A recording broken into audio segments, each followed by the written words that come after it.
Sí, licenciado. Sí, Muchas gracias.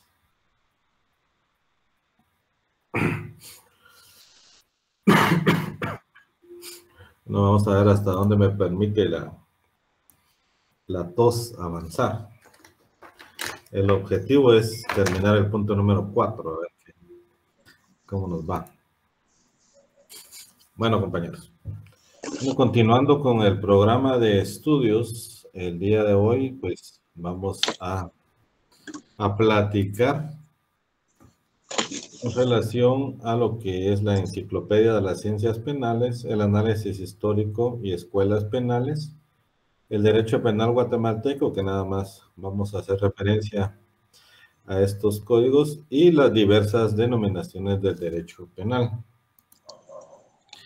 Refiriéndonos a la Enciclopedia de las Ciencias Penales, únicamente vamos a hacer alusión a su definición, en virtud que más adelante el programa lo desarrolla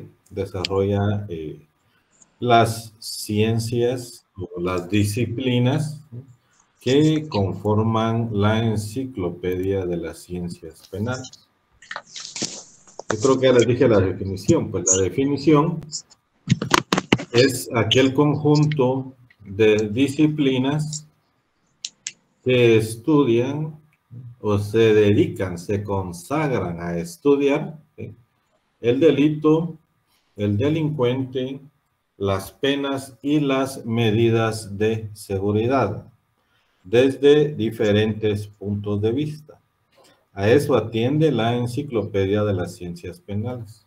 O sea que hay varias disciplinas que se dedican a estudiar el delito, el delincuente, las penas y las medidas de seguridad. Más adelante, pues ya conforme el programa, vamos a analizar el contenido y la clasificación de la Enciclopedia de las Ciencias Penales y algunas disciplinas que, reitero, estudian al delito, el delincuente, las penas y las medidas de seguridad.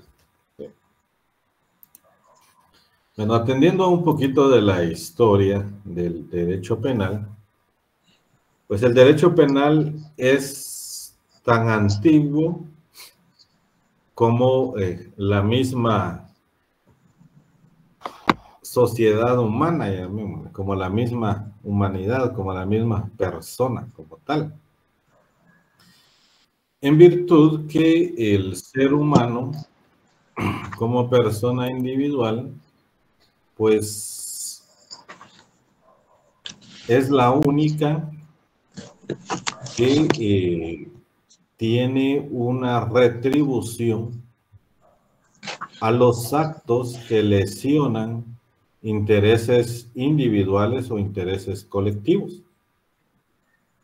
Digamos que el ser humano es al que se le puede reprochar cuando sus acciones o, en dado caso, sean omisiones, van a dañar o dañan o lesionan bienes jurídicos tutelados.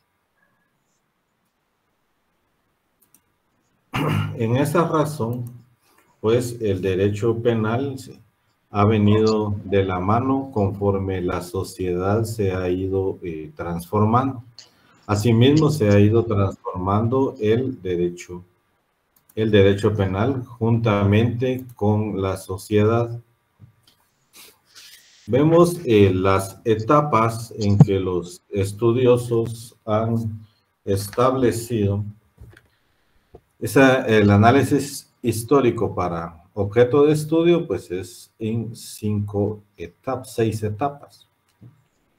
Que es la época de la venganza privada, la época de la venganza divina, época de la venganza pública, el periodo humanitario, la etapa científica y la época moderna.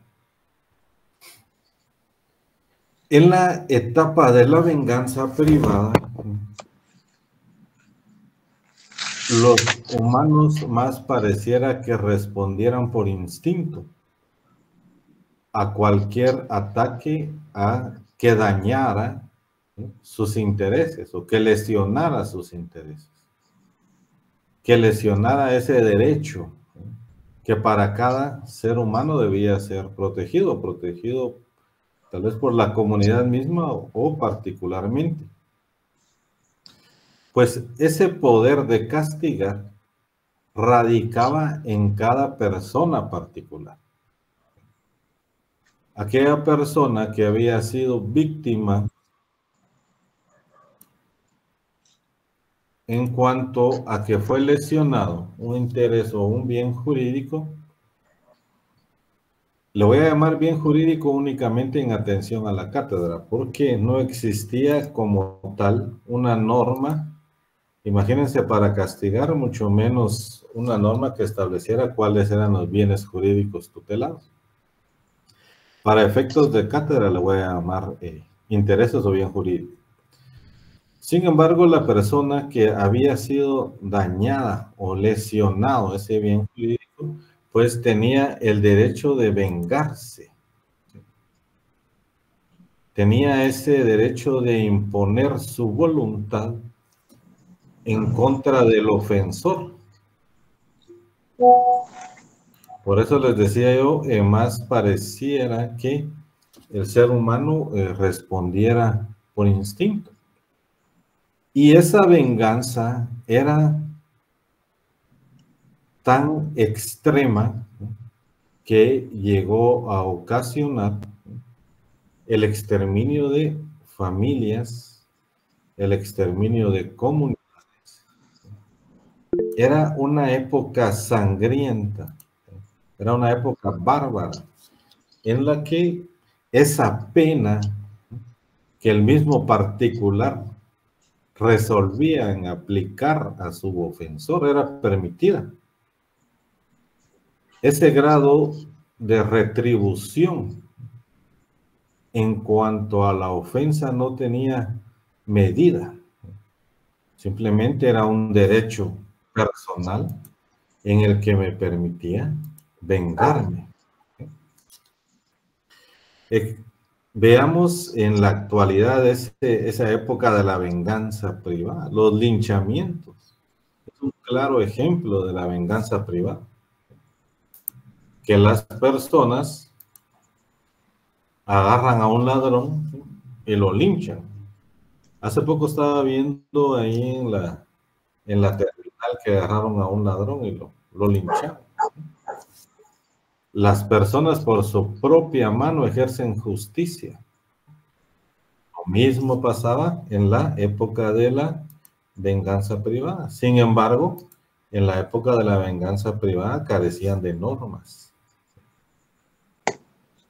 La época de la venganza privada se caracteriza por ser una época bárbara, sangrienta, que accede a ese impulso animal de responder ante una ofensa.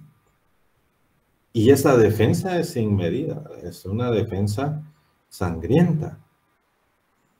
Pero ¿qué hacer para detener esas condenas de extremo sangriento? Reitero, porque era bárbara.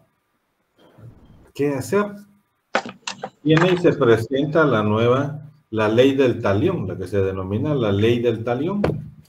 Imagínense ustedes, es la ley que establece ojo por ojo. Aquella ley que establecía que no podía hacerse más daño al delincuente más del que él había provocado, más del que él le había hecho a la víctima. Él le sacaba un ojo a la víctima tenía derecho de sacarle un ojo también. Le cortaba una mano, pues la víctima tenía derecho a que le cortara una mano. Le quemaba su casa, tenía derecho de quemarle su casa. Mataba a un familiar, también tenía derecho a matarle a un familiar. Imagínense ustedes esa clase de condenas para detener esas condenas sangrientas, bárbaras, impulsivas que ya se venían trayendo. Bueno, esta ley del talión, pues, es equipara a la pena con el daño producido. El mismo daño que producía el ofensor era con el cual se le debía de castigar. Aquí todavía no hay una organización como Estado. No existe esa organización estatal. También dentro de esta misma época de la venganza privada surge lo que es también otra limitación a esa venganza sin límites, a lo que también se le conoce como la composición. Y esa composición consistía en que el ofensor podía entregar a la víctima o a la familia de la víctima cierta cantidad de dinero para que con esto se ejercitara o ya no se ejercitara el derecho de venganza. Imagínense ustedes, en la venganza privada, la pena era desmedida en contra del ofensor. En la ley del talión, la pena se equipara igual a la ofensa. Entonces, ojo. Y aparece la composición también, que en la composición, llamémosle que fue una forma de resarcimiento. Aquí ya no era ojo por ojo, sino que le sacaba un ojo. Entonces, imaginemos que le ponían un precio a ese ojo para que, y se cancelaba, se pagaba, para que el ofendido y la familia del ofendido, pues, desistieran de ese derecho de venganza.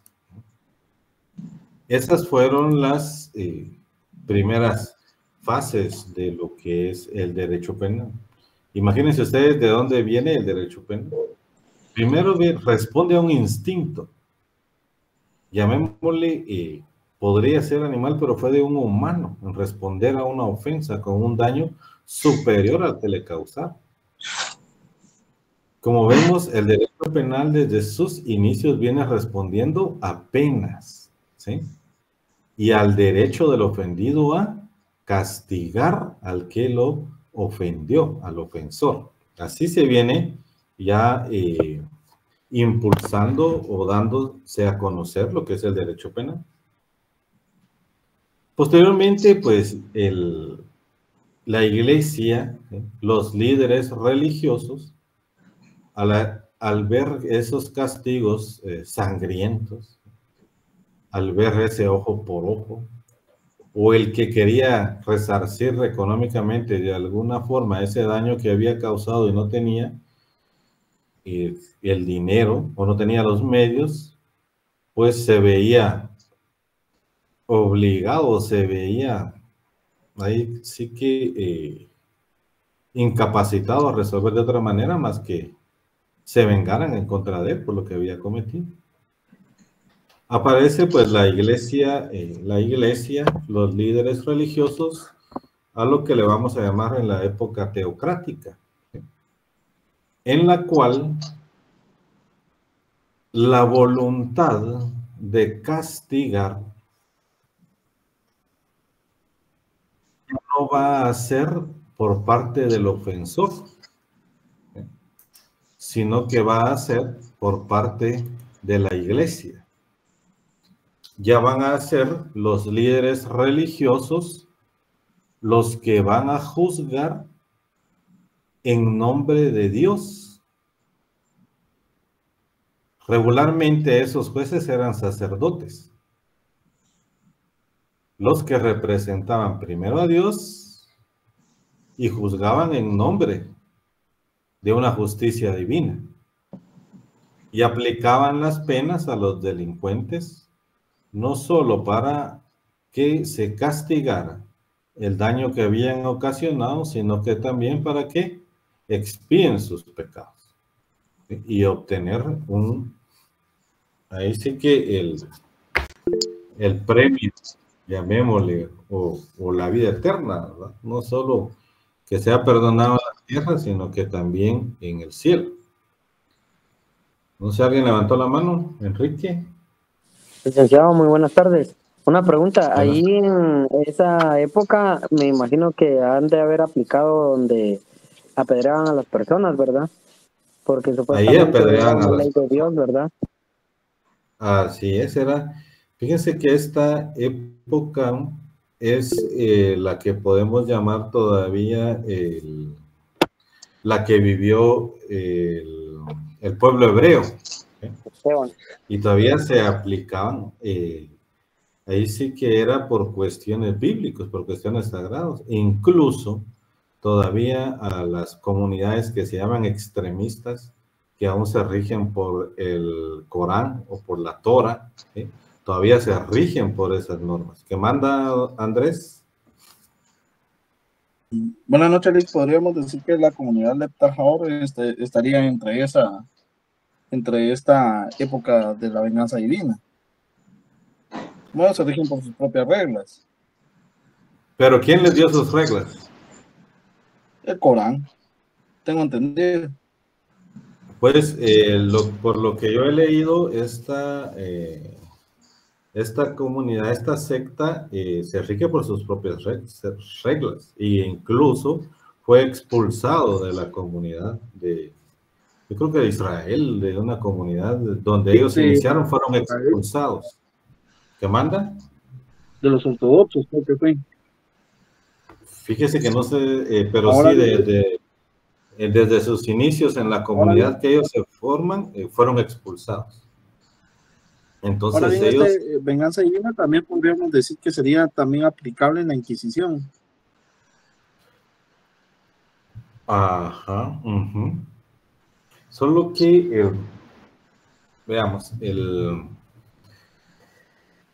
veámoslo la Inquisición desde otro punto de vista, veámoslo desde el punto de vista de la venganza pública. La venganza pública, ¿sí? Ahí sí ya estamos ante una organización del Estado. Y es el Estado el que ejerce ese ius puniendi. No obstante, ejercer el ius puniendi, esa venganza en representación del pueblo, lo hace de una manera sangrienta, lo hace de una manera que no tiene límites. ¿Se recuerdan ustedes que hace poco vimos los principios que le ponen el límite al ius puniendi? Y les decía yo, ¿qué pasa si no hubieran una constitución que garantizara nuestros derechos mínimos? El debido proceso, ¿verdad? Que nadie puede ser condenado sin haber sido citado, oído y vencido en proceso. Pues en la época de la venganza pública no existía eso. Y el Estado sí ejercía el poder, pero lo hacía de una manera inquisitiva, de una manera sangrienta y sobre todo teniendo preferencia a la autocracia o a la aristocracia. La aristocracia estaba formada por la comunidad económicamente alta o la comunidad económicamente pudiente. Y las personas con menos ventajas económicas eran castigados de una forma que el daño que sufrían no se equiparaba al daño que ellos causaban. Se castigaban acciones que no se constituían en delito. Se castigaba, por ejemplo, la magia, la hechicería, donde las personas, por ejemplo, el que robaba, le amputaban una pierna, le amputaban una mano, los decapitaban, ¿sí? los prendían fuego, los quemaban en la hoguera, los ahogaban. Por ejemplo, el tema de la Inquisición, en ese momento de la Inquisición era cuando perseguían a las personas que la llamaban brujas, si no estoy mal, ¿sí? Y ellas eran quemadas o las lanzaban con piedras amarradas al agua, y si morían ahogadas es que no eran brujas, pero si sobrevivían a estar sumergidas en agua, amarradas a piedras, era que sí eran brujas. Nadie sobrevivía. ¿Quién iba a sobrevivir? En ese momento fue que se daba la Inquisición también. Se crearon los denominados potros, aquellos sistemas donde amarraban a las personas de sus extremidades y los jalaban. En esta época de la venganza pública se aceptaba que las personas fueran torturadas para que prestaran un testimonio o para que rindieran un testimonio o para que indicaran si eran culpables o no. Las personas, para ya no seguir sufriendo esa tortura, terminaban aceptando los hechos delictivos que les imputaban, aunque ellos no los hubieran cometido. Y no solo sufrían la tortura, sino que además iban a sufrir la pena, que iba a ser peor, ¿verdad? Que iba a ser posiblemente hasta la muerte. Contrario censo, la aristocracia, pues, si llegaban a cometer un delito, las penas eran leves, o en dado caso, pues, ya no eran condenados, ya no tenían una pena. Pues este sistema de represión en la época de la venganza pública pretendía mantener la tranquilidad pública. Era el medio de control social, que al final pues llegó a convertirse en una venganza pública con excesos caracterizados por penas inhumanas y totalmente desproporcionadas en cuanto al hecho causado, al delito causado, como a la pena que les colocaban, ¿sí? Los tormentos, ¿sí? Las torturas, la crueldad con que se les trataba era demasiado. No existía un límite al ius puniente, sino que el Estado lo podría hacer de una forma como lo quisiera hacer. No existía un derecho, ¿no? Imagínense ustedes desmembrar a alguien. Imagínense que se llegó hasta desenterrar un cuerpo para juzgarlo. Imagínense.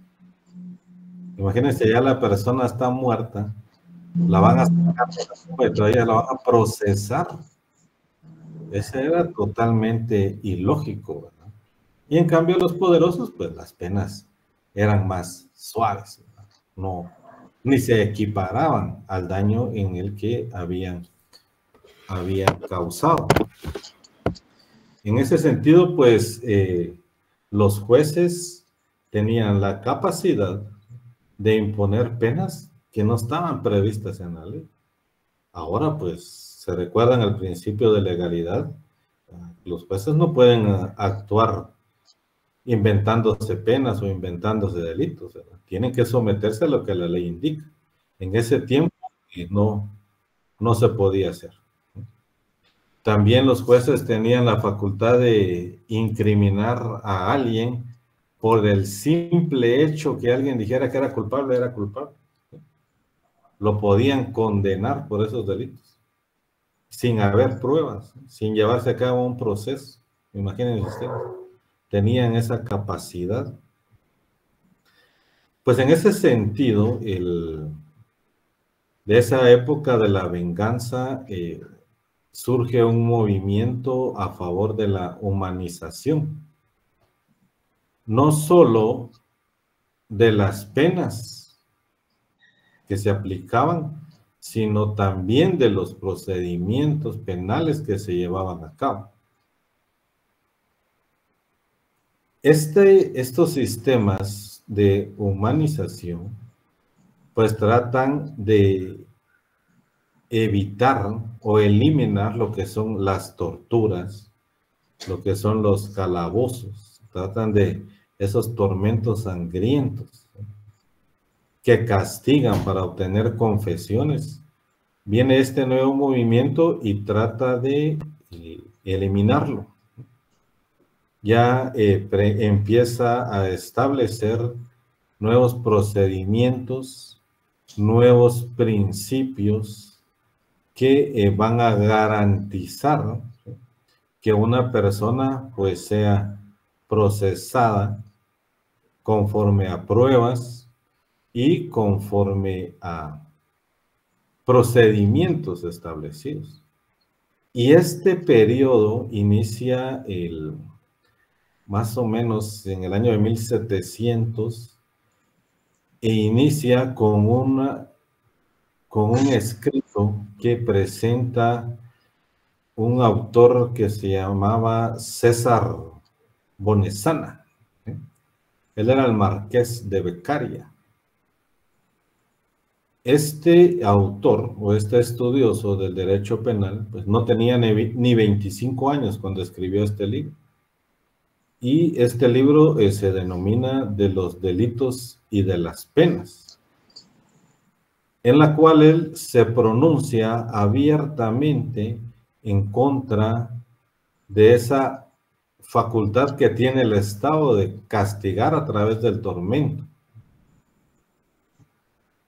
Y también indica cuál es el fin de las penas, que el fin de la pena no es atormentar o no es afligir a la persona que ha cometido un delito, sino que el fin de la pena es deshacer un delito ya cometido. Es lo que expone esta persona. Y ahí inicia lo que es el periodo humanitario.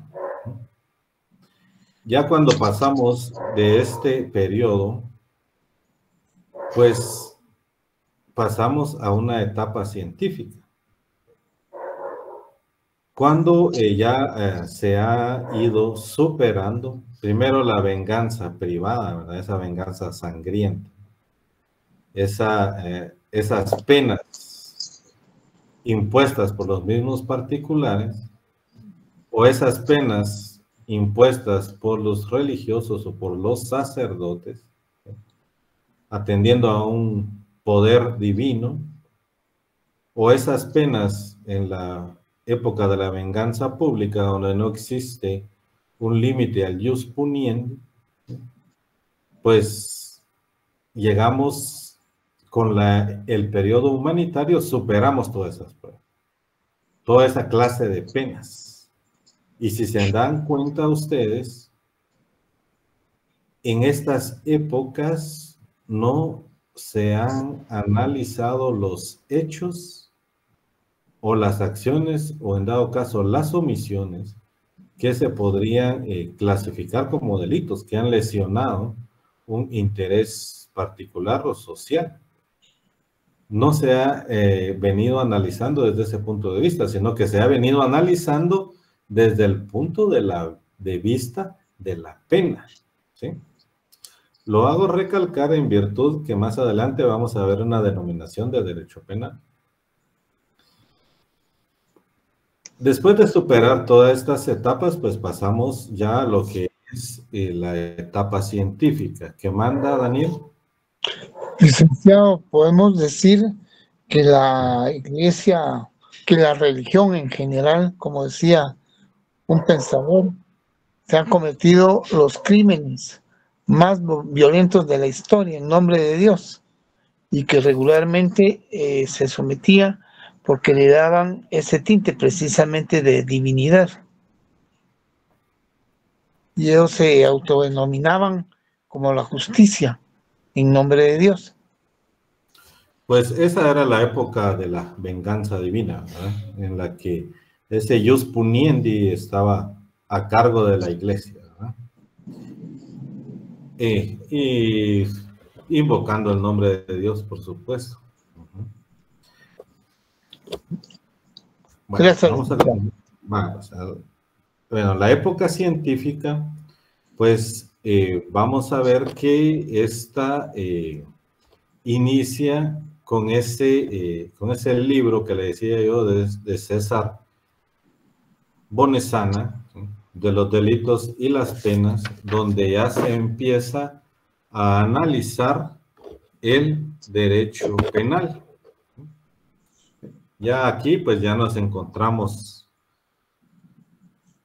en una época más o menos contemporánea, y las escuelas de derecho penal pues surgen en Europa, específicamente en Italia.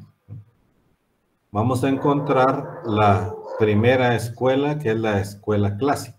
Bueno, antes de continuar, pues las escuelas de derecho penal, no pensemos en un inmueble como tal, sino que las escuelas pues son un conjunto de doctrinas y principios que a través de métodos tienen como objeto investigar la filosofía del derecho penal, ¿sí?, la legitimidad del jus puniendi, la naturaleza del delito y los fines de la pena.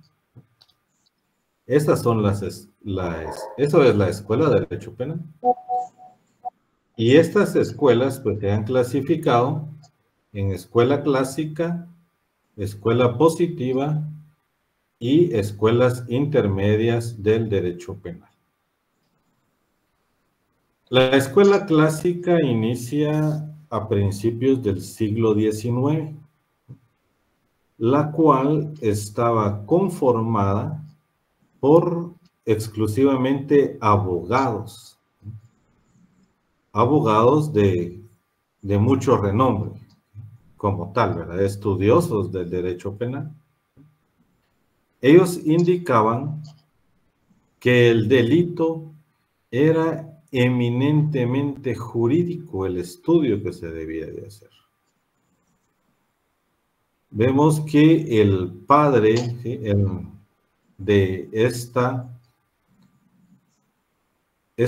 escuela clásica, Francesco Carrara,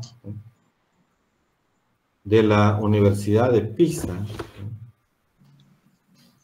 ellos se circunscribieron a estudiar el delito desde un punto de vista eminentemente jurídico, e indicaban que el principio o el fundamento del jus puniendi era solo la justicia. O sea que ese derecho o esa facultad de aplicar una pena debía de ser únicamente con fundamento en la justicia. Y todo era atendido desde un punto de vista jurídico. Indicaban que el delito era cometido con pleno discernimiento, voluntad y libertad del ofensor. Ellos plantearon la teoría que en el derecho penal habían imputables y también habían inimputables. Cuando decimos inimputables, son aquellas personas a las que no se les puede culpar de un delito, ¿sí? Y fíjense que esta teoría es aceptada por nuestro Código Penal, artículo 23, que establece que son inimputables los menores de edad y aquellas personas que tengan un trastorno mental, ya sea un trastorno fijo o un trastorno transitorio, los locos, digamos. Pero ese trastorno, ¿sí? Esa capacidad de prever que no la tienen en ese momento, no debe ser provocada, sino que la persona debe padecer esa enfermedad. Entonces, la escuela clásica hace esta teoría, que en el derecho penal existen imputables y también existen inimputables. Y a los inimputables no se les puede aplicar la ley en virtud que no son conscientes de lo que están realizando. Más o menos cuando es esta escuela clásica, ya va por los 50 años de existencia, ¿sí? Aparece la escuela positiva. Y ellos son los que le denominan escuela clásica, pero lo hacen como una forma de apodo o una forma despectiva, en virtud que el nombre inicial que tiene esta escuela es Escuela de Juristas. Y esta escuela de juristas porque todos son abogados. Y vienen los positivistas, 50 años después que estos ya habían iniciado la escuela clásica, empiezan a decirle los clásicos, porque para ellos estos juristas se estancaron en sus teorías y se convirtieron en teorías clásicas. Dentro de los postulados que podemos hacer referencia de la escuela clásica, pues el derecho penal se consideró como una ciencia jurídica que debe estar encuadrada dentro de los marcos de la ley. Y esta nos enseña que el juez no puede actuar arbitrariamente, sino que lo tiene que hacer únicamente dentro del marco de la ley. Y el derecho penal, las penas deben ser al fundamento principal de lo que es la justicia. Y también surgen temas fundamentales como es el delito, la pena y el juicio penal. Esta escuela clásica utiliza un método, el cual es el racionalista o especulativo, el cual es utilizado por las ciencias jurídico-sociales. Respecto al delito, como lo dije anteriormente, pues es un ente jurídico. Es una infracción a la ley del Estado. Respecto a la pena, consideraban que esta era una consecuencia única del delito.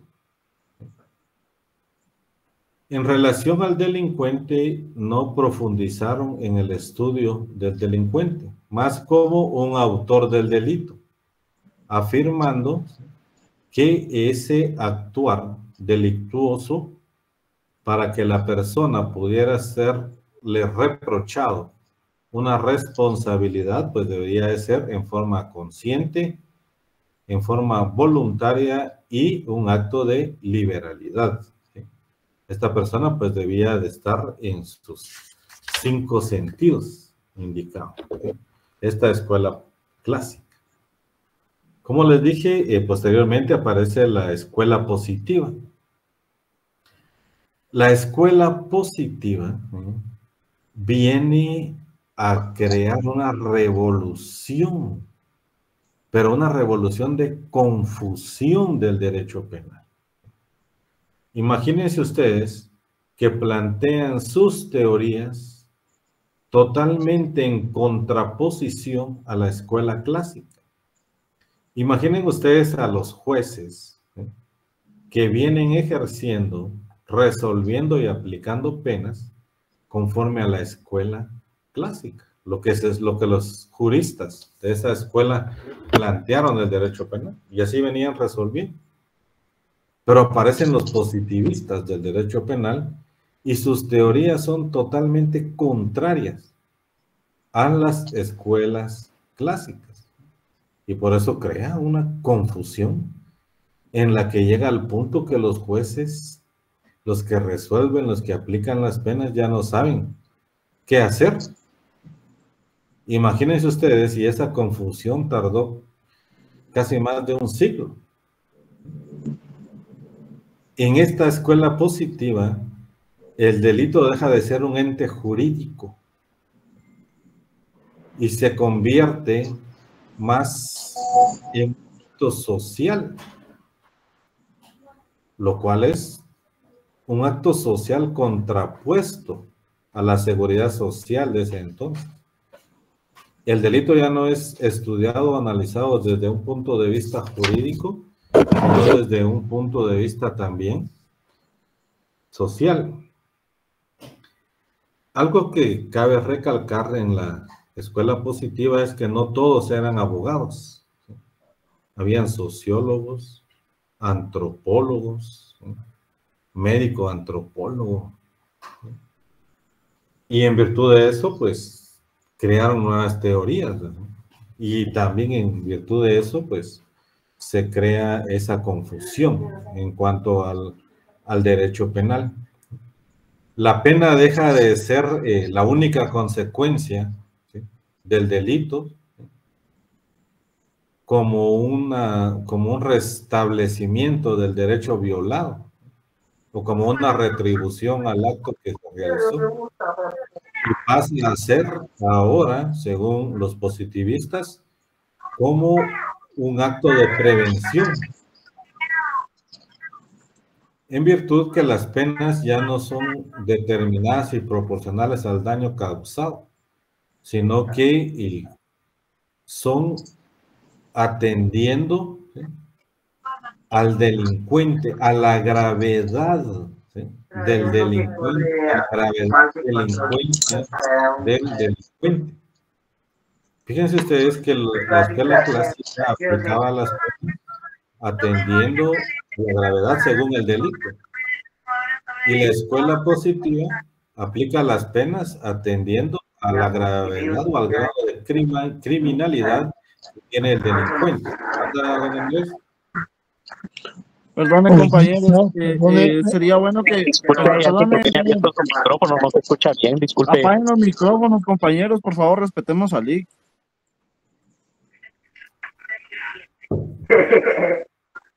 Que manda don Daniel. ¿Usted desde la aplicación lo puede desconectar o ponerlo en silencio, Lick, desde la aplicación?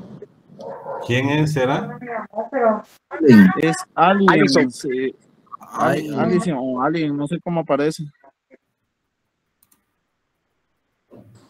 Usted en la aplicación puede darle silencio al micrófono de los compañeros. Ahí ya le di silencio, ¿no? Gracias, Lick, muy amable, y perdonen la interrupción, pero tenían abiertos los micrófonos y no se le oía su voz. Bueno, muchas gracias. Gracias, Lick. Bueno, les decía que en la escuela clásica, pues las penas atendían al delito, atendían a la gravedad del delito y en ese sentido eran aplicadas. En la escuela positiva atiende al grado de criminalidad del delincuente. Mientras más peligroso era, más era la aplicación de la pena. Y también aparece con la escuela positiva las medidas de seguridad.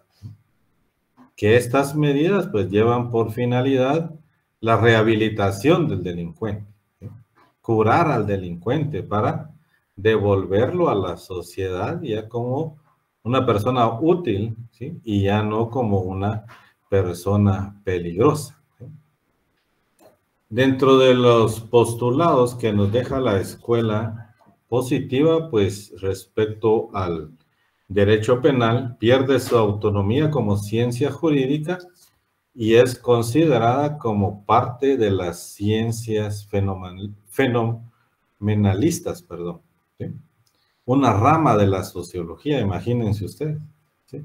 Pierde su autonomía total y pasa a ser una ciencia dentro de la sociología criminal.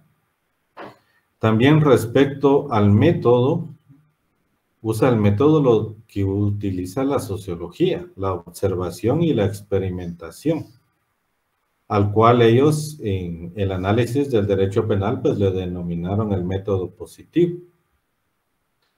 Y en relación al delito, pues se consideró al delito como un fenómeno natural o social. En relación a la pena, como les decía, ya no atendía al delito, sino a la gravedad de criminalidad o peligrosidad del sujeto que realizaba esos delitos. Y también aparece en esta escuela las medidas de seguridad. Aquí el derecho penal es estudiado desde el punto de vista del delincuente. Ya no era atendiendo al delito, sino que el delincuente es considerado como un ser anormal que afecta a su grupo social. ¿Qué es algunas características que podrían darnos según los estudios que ellos realizaron? Hay un estudioso de la escuela positiva que analizó entre 5,000 a 10,000 delincuentes. Y físicamente se caracterizaban, por ejemplo, que eran de mente hiperactiva, por ejemplo, que eran de ojos saltados, de mentón cuadrado, de una frente más amplia. Entonces, dentro de estas teorías, pues indicaba que el criminal ya nacía criminal, el delincuente ya nacía delincuente, ya esa fase ya la traían las personas. Ya era una forma genética que las personas pues traían ese estado de criminalidad. Incluso hubo una teoría en la cual indicaba que también tenía mucho que ver el ambiente en el que se vivía. Por ejemplo, en las temporadas de verano, en esas temporadas que son más climas más calientes, se incrementaban los delitos de carácter sexual. Ellos también indicaban pues que esto traía, el cambio de clima traía consecuencias al ser humano que lo hacía pues cometer delitos. Como ven, la escuela positiva se contrapone totalmente a la escuela clásica. Y esto, imagínense ustedes, casi más de medio siglo que tarda esta confusión. ¿Qué hacían los que ejercían justicia, los que aplicaban la justicia? En ese sentido, aproximadamente en el siglo XX,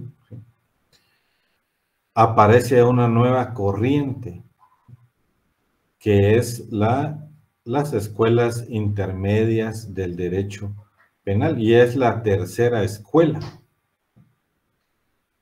Y esta escuela lo que hace es buscar una solución a la escuela clásica y a la escuela positiva.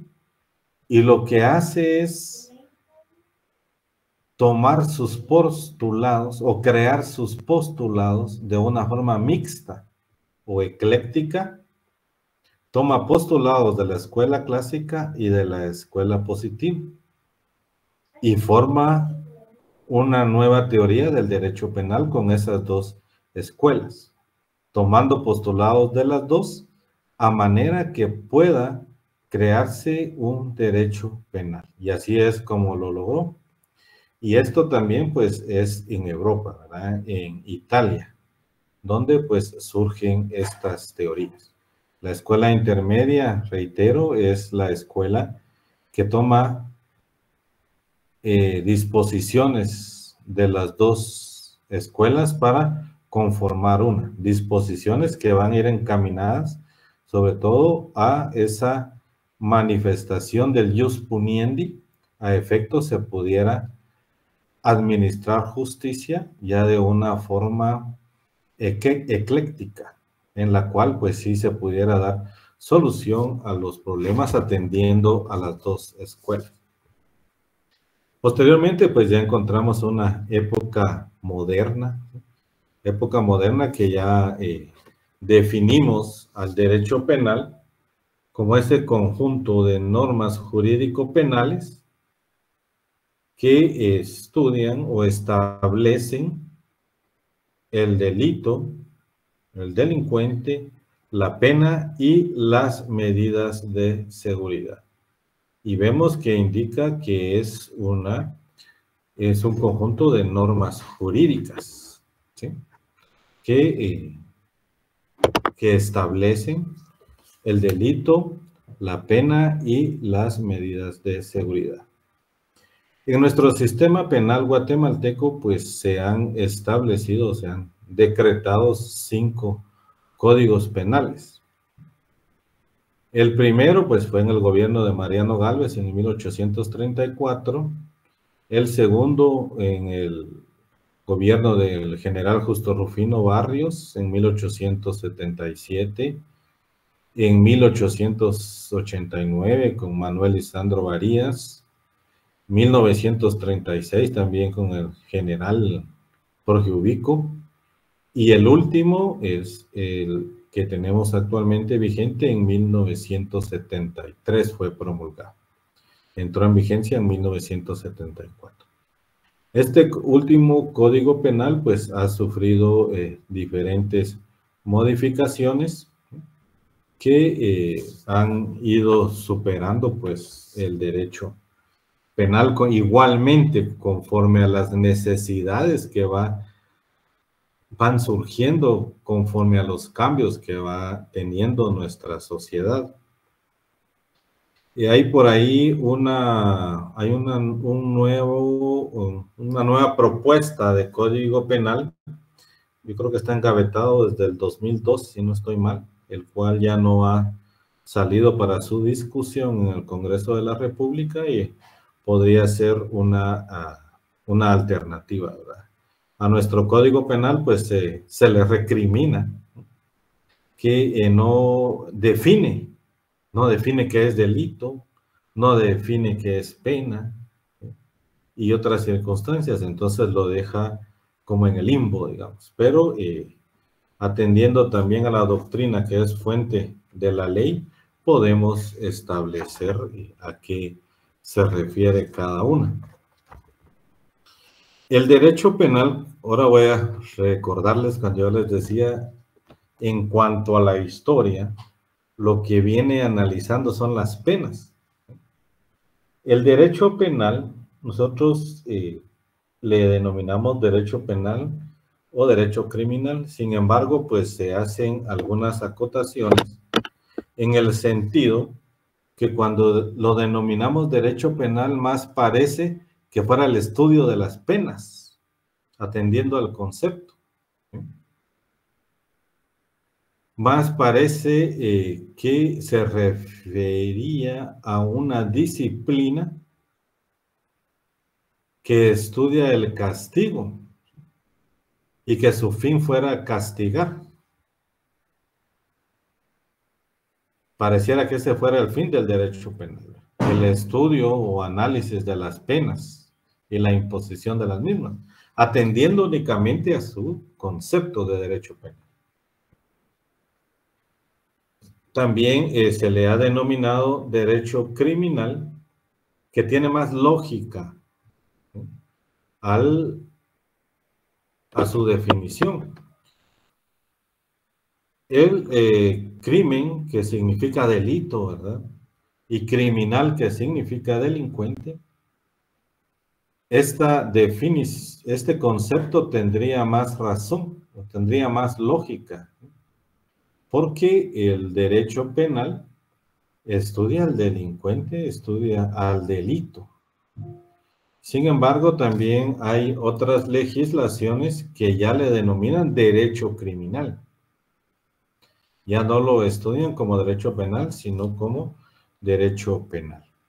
Nosotros en nuestro estudio, en nuestro tiempo, pues le denominamos y conocemos como derecho penal, ¿sí? Que es el conjunto de normas jurídico-penales que establecen o que estudian, ¿sí?, al delito, al delincuente, las penas y las medidas de seguridad. ¿Alguna duda, compañeros? Aunque yo creo que por ser historia nos deja más dudas que respuestas. Así es que si tienen alguna duda, algún comentario.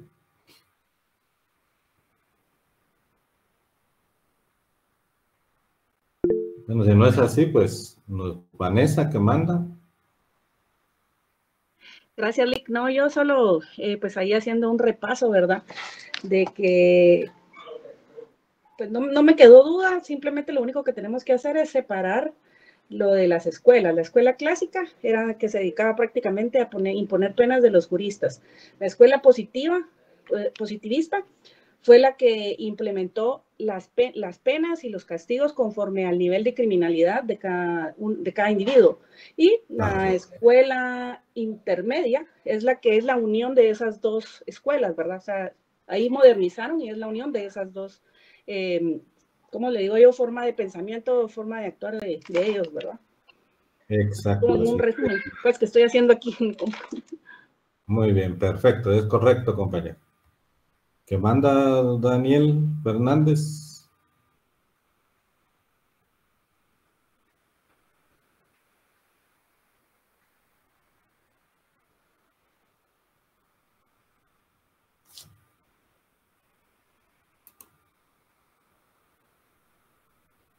Fíjese que no le escucho, no sé si...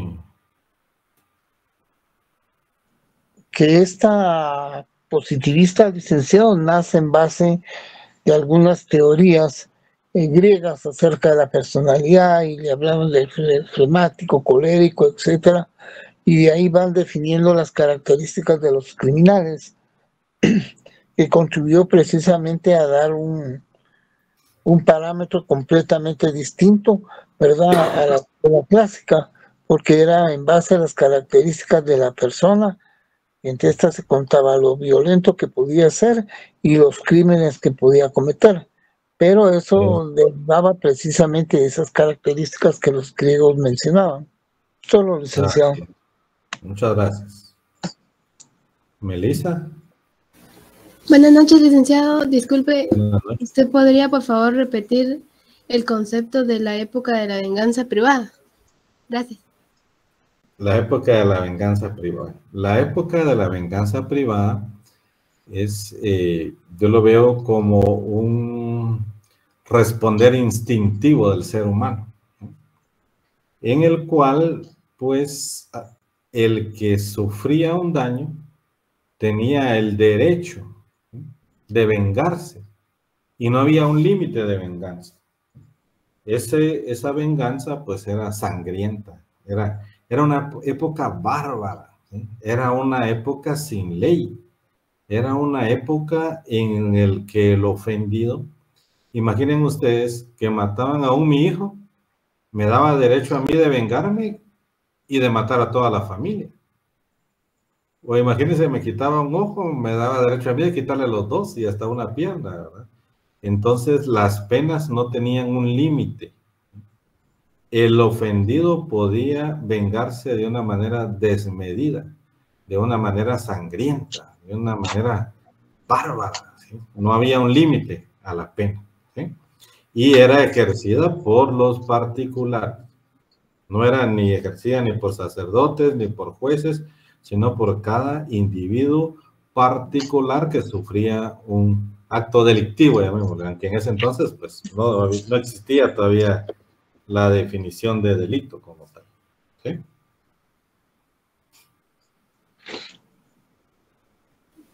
Muchas gracias. Vaya, para servirle. Bueno, compañeros, si no hay más, yo creo que nos quedamos ahí el día de hoy y nos vemos el próximo día de clases. Es que saludos a todos. Gracias, licenciado. Gracias, licenciado. Feliz noche.